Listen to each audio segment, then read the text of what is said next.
Il y a une chose que les anciens savaient, que les maîtres spirituels gardaient jalousement, et que le monde moderne t'a fait oublier intentionnellement. Chaque fois que tu te vides, tu te voles toi-même. Aujourd'hui, je vais te dire ce que personne n'ose vraiment dire, ce que la masturbation fait à ton énergie spirituelle, et pourquoi les êtres les plus éveillés de l'histoire ont tout sacrifié pour la conserver. Reste avec moi. Ce que tu vas entendre va changer ta façon de voir ton corps, ton âme et ton destin. Avant d'aller plus loin, je dois t'expliquer quelque chose de fondamental, quelque chose que l'école ne t'a jamais appris. Tu n'es pas juste un corps, tu es un être d'énergie. Les traditions les plus anciennes de l'humanité, les hindous avec le concept de prana, les chinois avec le chi, les égyptiens avec le kahoot, sans exception, enseignaient qu'il existe en toi une force vitale, une énergie primordiale. Cette énergie circule dans ton corps, à travers ce qu'on appelle les chakras en sanskrit, des centres énergétiques, des roues de lumière qui alimentent non seulement ton corps physique, mais aussi ton mental, tes émotions, ta connexion au divin. Et voilà ce qui est crucial. Cette énergie vitale n'est pas illimitée. Elle se recharge, oui, mais elle se dépense aussi. Certaines dépenses t'élèvent. La méditation, la prière, le jeûne, l'amour profond, la créativité, ces actes nourrissent ton énergie spirituelle.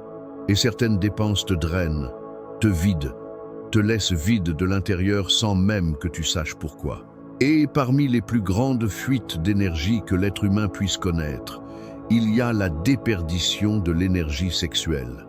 Tout raide parce que l'énergie sexuelle, ce n'est pas juste une fonction biologique, c'est la force créatrice de l'univers en toi. Je veux que tu comprennes quelque chose d'immense. L'énergie sexuelle est la même énergie qui crée la vie. Réfléchis à ça une seconde. C'est la force qui, à l'échelle microscopique, produit un être humain, un cerveau, un cœur, une âme incarnée. Tu crois vraiment que cette force-là est banale? Tu crois vraiment que la dépenser sans conscience n'a aucun impact? Les tantrikas en Inde passaient des décennies à apprendre à maîtriser cette énergie, pas à la supprimer, mais à la transmuter, à la faire monter le long de la colonne vertébrale jusqu'au sommet du crâne, jusqu'au chakra couronne, pour fusionner avec le divin. Les taoïstes chinois appelaient cette pratique la rétention de la graine.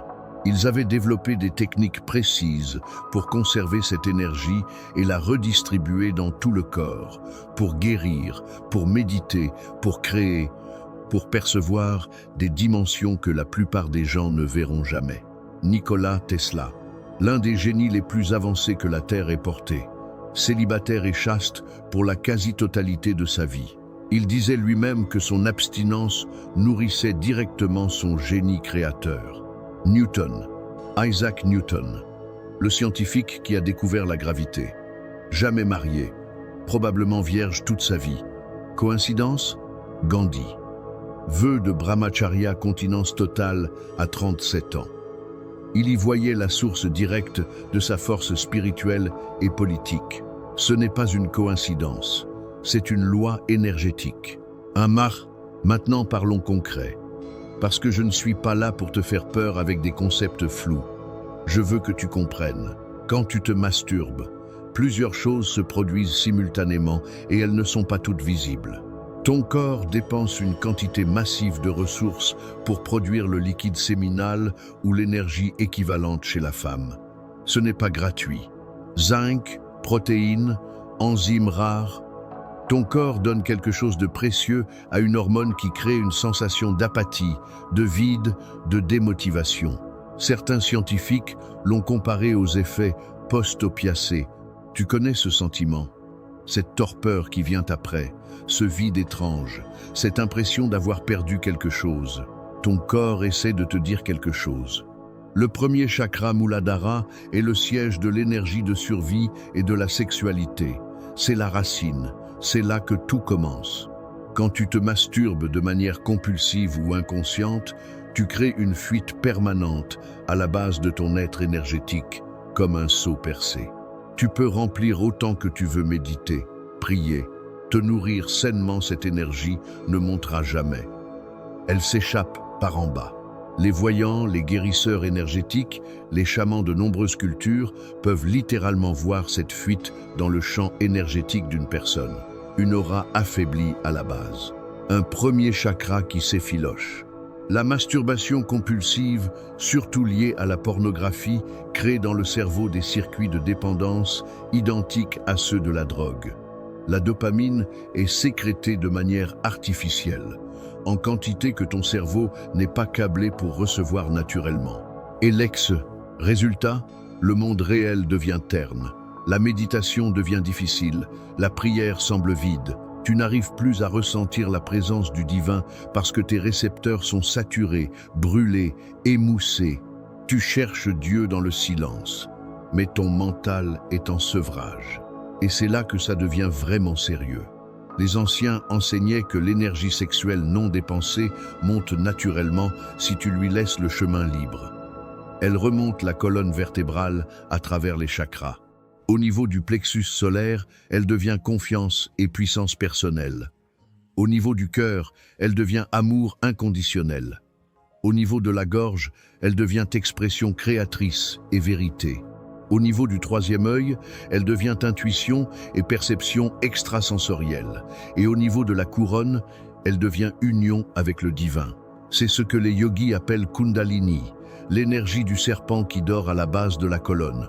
Chaque éjaculation compulsive replonge ce serpent dans le sommeil. Tu comprends maintenant pourquoi c'est terrifiant? Maintenant, je vais te dire quelque chose qui va te mettre mal à l'aise. Ce n'est pas un accident. Nous vivons dans un monde qui a un intérêt économique, social et être même occulte à te maintenir dans un état de déperdition énergétique permanente. Un être qui a perdu son énergie vitale est prévisible. Il consomme, il cherche à combler un vide. Il est facilement manipulable par la peur, le désir, l'ego. Un être qui a conservé et transmué son énergie vitale est dangereux pour un système de contrôle. Parce qu'il ne peut pas être manipulé par les désirs bas. Il voit clair, il agit avec intention. Il est connecté à une source qui dépasse le monde matériel. La pornographie est disponible partout, gratuite, accessible dès l'adolescence. Les algorithmes sont conçus pour maximiser la stimulation et l'addiction. Est-ce que tu crois vraiment que c'est un hasard? On t'a vendu l'idée que la sexualité sans limite est une liberté. Mais quelle liberté as-tu quand tu ne peux plus passer 3 jours sans te soumettre à cette impulsion? Ce n'est pas la liberté, c'est la servitude la plus subtile qui soit.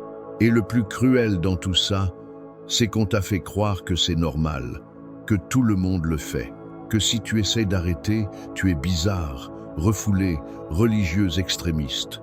Ils ont réussi à transformer la maîtrise de soi en quelque chose de honteux. Mais toi, tu es en train de regarder cette vidéo. Ce n'est pas un hasard non plus. Quelque chose en toi cherche plus. Quelque chose en toi sait. Maintenant, je ne veux pas te laisser avec juste de la peur et de la culpabilité. Ce serait inutile. La culpabilité n'élève personne. Je veux te parler de ce qui est possible, de ce qui t'attend de l'autre côté. La transmutation de l'énergie sexuelle n'est pas une punition.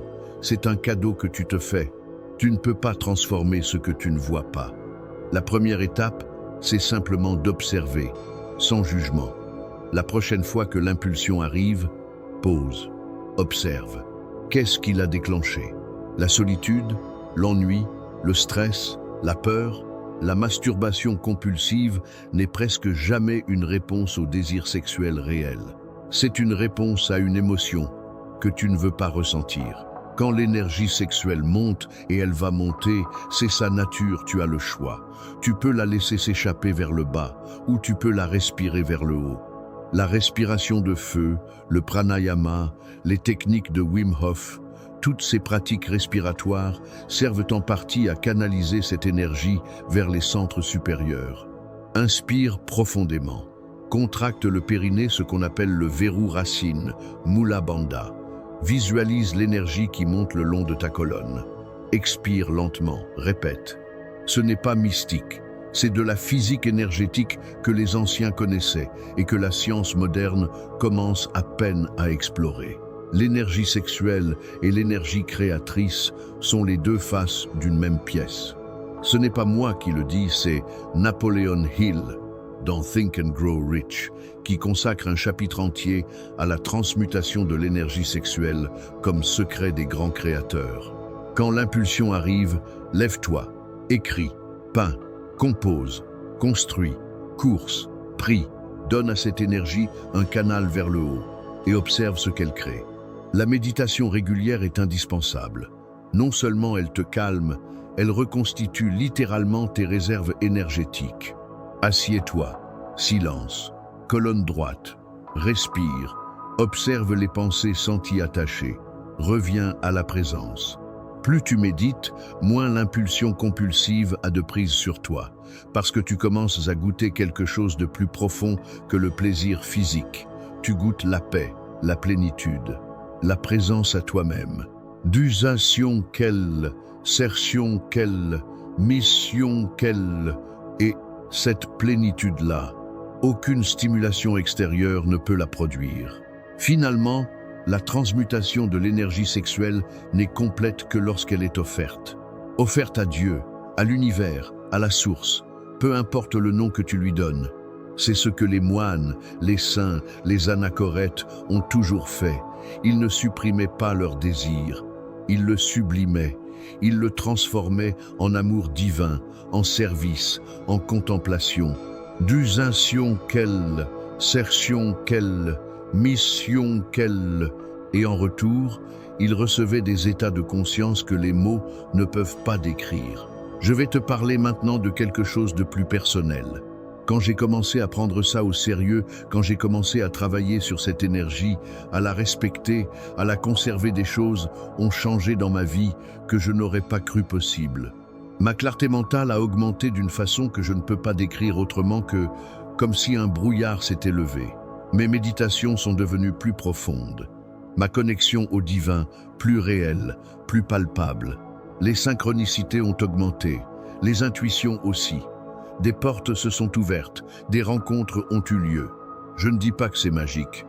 Je dis que quand tu arrêtes de fuir ton énergie par en bas, elle monte. Et quand elle monte, tu commences à voir le monde différemment. Maintenant, est-ce que je te dis que tu dois être abstine toute ta vie? Non, ce n'est pas ce que j'enseigne. Ce que je te dis, c'est « deviens conscient ». Arrête d'agir par automatisme, par compulsion, par habitude inconsciente. Chaque acte fait dans la conscience est spirituel. Chaque acte fait dans l'inconscience est une fuite. Reprends le contrôle de ton énergie, reprends le contrôle de ta vie. Tu es venu sur cette terre avec un potentiel que la plupart des gens ne réaliseront jamais.